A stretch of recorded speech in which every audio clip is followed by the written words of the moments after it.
Okay, Tesla. So here's what we got on Tesla. RBC has lowered their Tesla price target from $440 to $320. That's a hell of a downgrade considering this upgrade was, I think, in early January, late December.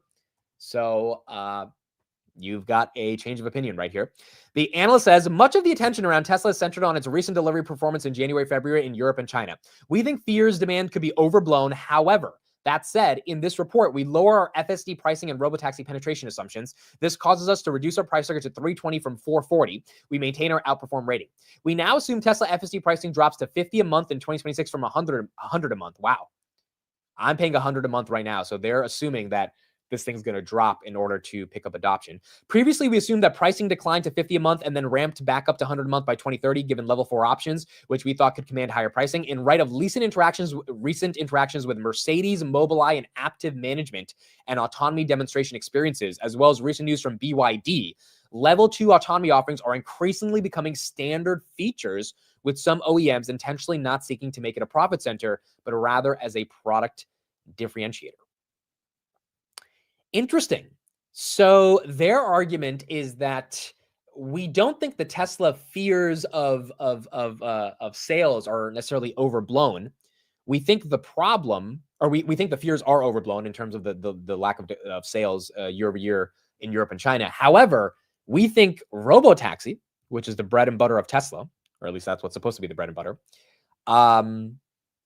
is not going to be able to put up the unit economics that make sense because it's becoming commoditized. You know, no one ever talks about that. No one ever.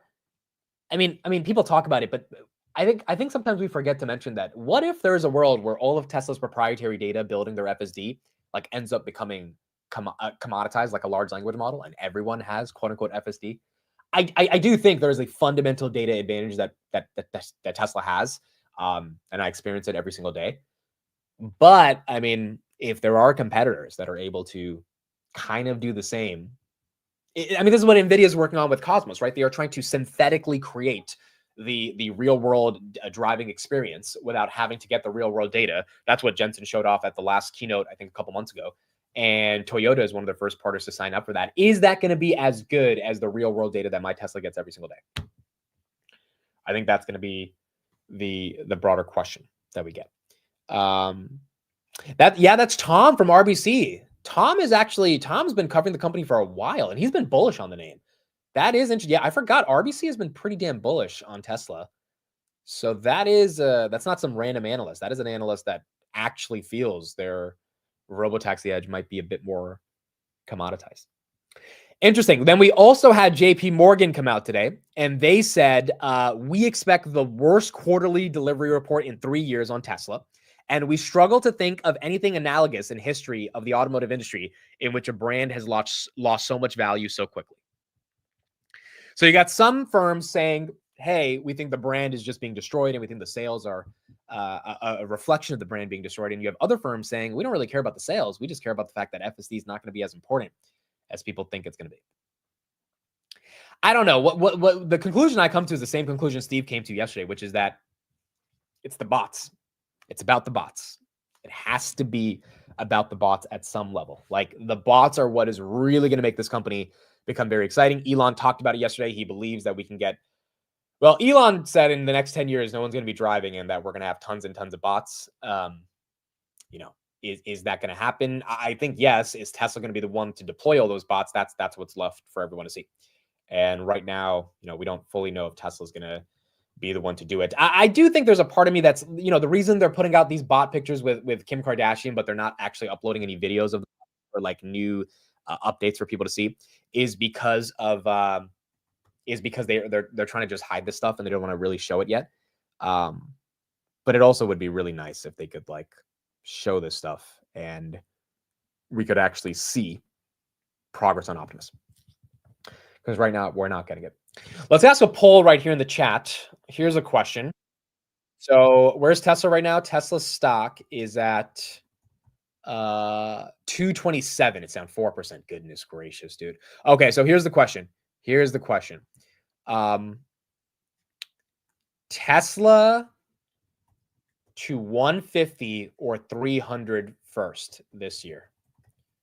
Do you think it goes back to 150 or 300 first? And while you guys are answering that, let's listen to Elon yesterday speaking about the autonomy and robotics vision. In 10 years, probably AI could do anything better than a human can cognitively. Probably almost, I think in 10 years, based on the current rate of improvement, AI will be smarter than the smartest human. Yeah. There will also be a massive number of robots. So humanoid robots. By the way, I got to ask, how come your robots look so much like the creepy robots for My Robot? Was that intentional or just... I was hoping he was going to say, yeah, just to mess with you. It's not meant to look like any prior robot. We'll iterate the design. You'll be able to have a lot of the robot parts are cosmetic. You'll be able to switch out the kind of snap-on cosmetic parts of the robot, make it look like something else if you'd like. So there'll be ultimately billions of humanoid robots. All cars will be self-driving. in 10 years?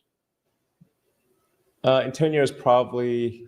It's so funny because I don't know if Ted Cruz knows that, like, you know, when you ask Elon a timeline question, Elon like looks up to the sky and he tries to come up with an answer. And it's like, you know, we all kind of know the answer is going to be an answer, but it might not be the most accurate answer.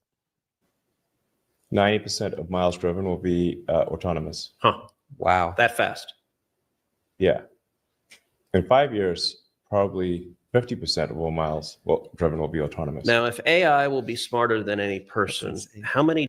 Okay, then they go into a conversation about are we going to lose jobs or not? And Elon doesn't even have an answer for that question. Realistically, no one does. Like, no one knows what's going to happen to jobs that get replaced. But the point is, Elon definitely thinks that robots and FSD are the future. The question is going to be if they can get the unit economics for that to make sense. What I'm really curious about is the June launch in Austin, because Waymo's already out there.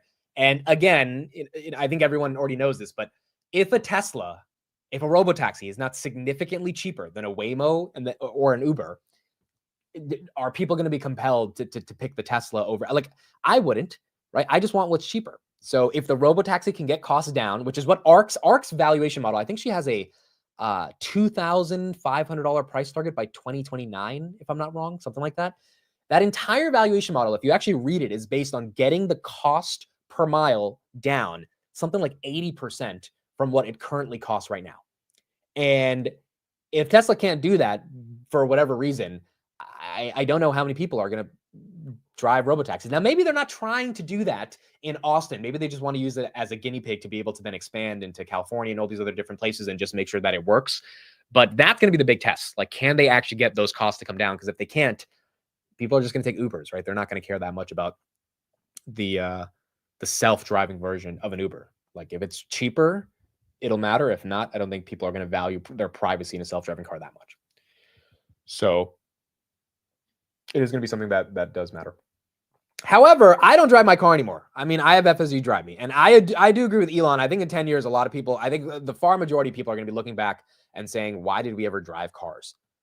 Like it's just once you don't have to drive a car anymore because the computer is that smart, it feels weird. I know some people love driving the car. I get it. I'm sure people will, but it's like, once you take away the pain of having to drive and pay attention, like, meaningfully to the road, you just free up so much of your time and you can think more. And so I do think more and more people, especially if it becomes standard in a lot of other OEMs, they're going to feel that there's not really that big of a point of driving. And that's going to become the new future in 2035. But I still think we're far away from that. And robotaxis need to accelerate that. But currently you're not there. When I mean pain, I mean just like focusing on like making the exit, taking the left turn, like actually like being alert and stopping when you need to stop. I know these are basic things drivers have to do, but if you drive a lot, like I used to commute a lot, like 120 miles a day, you would just sometimes daydream about random stuff. And like, you're just constantly driving and like just having your foot on the pedal and then the brake, like all that stuff to me is it's like, it's not needed anymore because I've experienced FSD, because the car can do it perfectly, way better than I could do it. I don't see the need to do it anymore. And I wish I had that back when I was driving that many miles a day a couple years ago. So it feels weird to someone who's never done FSD for a longer amount of time, but after experiencing it, I don't want to drive anymore. I don't feel like we need to drive. So no one does. Dude, people definitely do that. People definitely daydream and they go through the motions when they're driving, acting as if they know exactly what they're acting as if they're paying attention to the road, but they're not. Like I've done that. So maybe it isn't really just me. I feel like a lot of people are on the road, they're driving, but they're not really paying attention. They're just making, they're going through the motions because they're it's muscle memory. But at the end of the day, they're not really thinking about the road. And I think when you have FSD and you're just able to actually think freely without literally worrying about the road, it just clears up so much.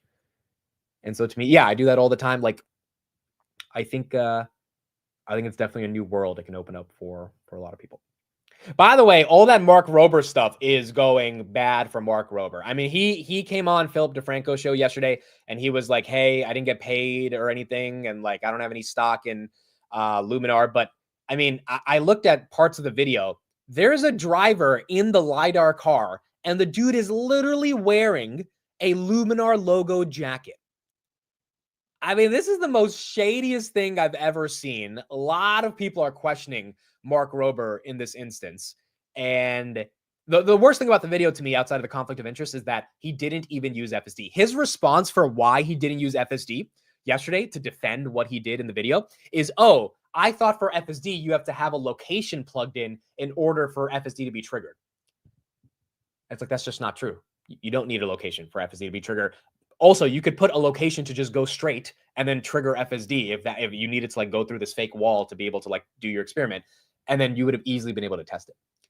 But that was his argument. His argument was like, oh, I thought you needed to plug in a location for FSD to work. It's like, no, all you have to do is like click it. For me, I just like push down and FSD immediately starts just cruising down the road, even if there's no location. So I think it was a bad argument, and maybe it was out of pure ignorance, but it's one of those things that people are not really that happy about when it comes to Tesla.